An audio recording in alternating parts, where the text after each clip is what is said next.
went in there and destroyed your all's home, and then yeah, they were saving they buried them. up the evidence. They saved them with the CS gas. You know, yeah, they wanted to make sure that they took care of them, and they took care of them all right. And they took care of everybody else there. Let's go ahead and try another call here, and then we'll... There's one thing, though, I'd like to inject, that many of the people that were there fighting us were very ignorant of what they were doing. It's the people that were running the place. You mean the VATF, the actual foot soldiers? A lot of them were new. Yeah.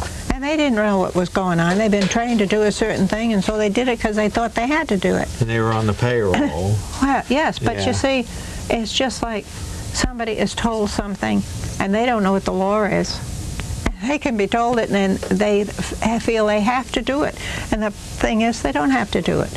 I agree. But you see, these people, these young people that were put in, you know, they didn't know what they were doing. But the ones that got up there and spouted all these lies, absolute lies, and they knew they were lies, they're the ones that are more responsible. They're the ones that God looks down at and is disgusted with, and going to give them a second double portion. Let me go ahead and read it, Kathy. Let's see.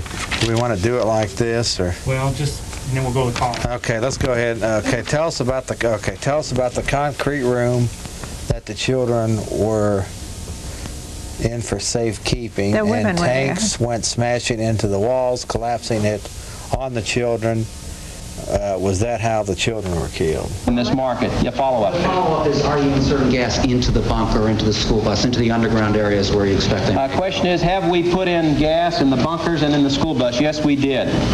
What we tried to do was deprive them of the use of that as a means of escape away from the building.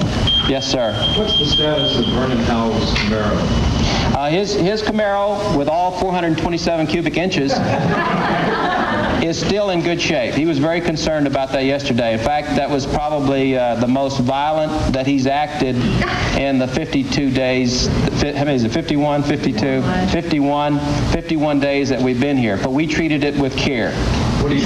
Question is there a point where the gas builds up and does become lethal? Not in the dosage levels that we're using. You just said all the adults have gas masks. The question is, what is the status of the children? We do not know if they have gas masks as well. But we have gone to extraordinary steps to ensure that the dosages being utilized are well below the medium lethal ranges. That the dosages being utilized are well below the medium lethal ranges of CS gas.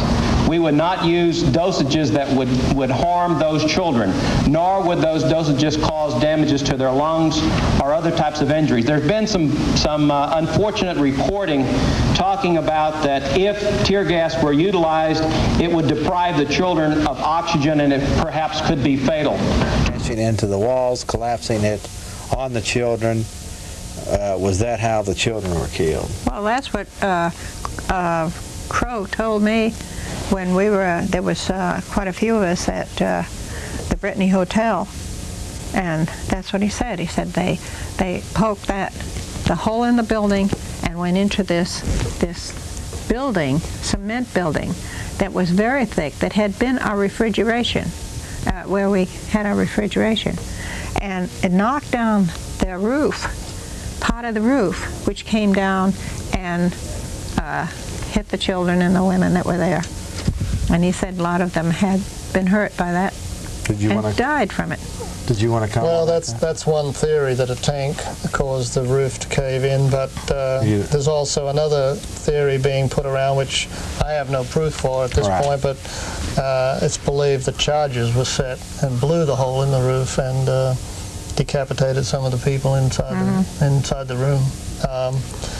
It's definitely...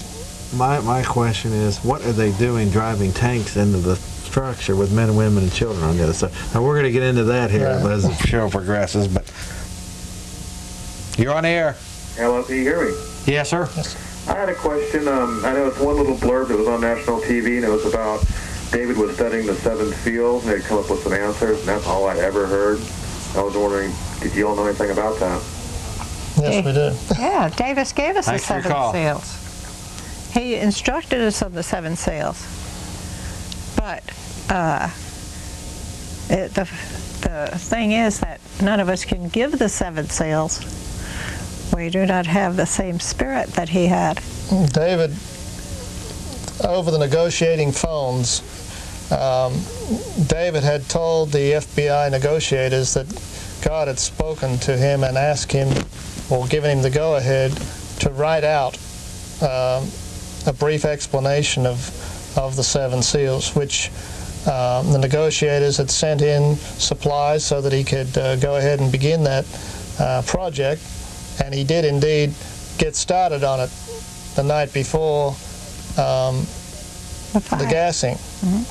They had told him he could have all the time he needed, and the very next day they started ramming the building with tanks, injecting gas, and so the project was never finished. We do have the portion that he did write. One of those women that survived the fire came away with a disc, computer disc, with the portion that he had gotten finished, and we'd be quite willing to send it to you if you want to contact us. We'll give you an address later on as to where you can write.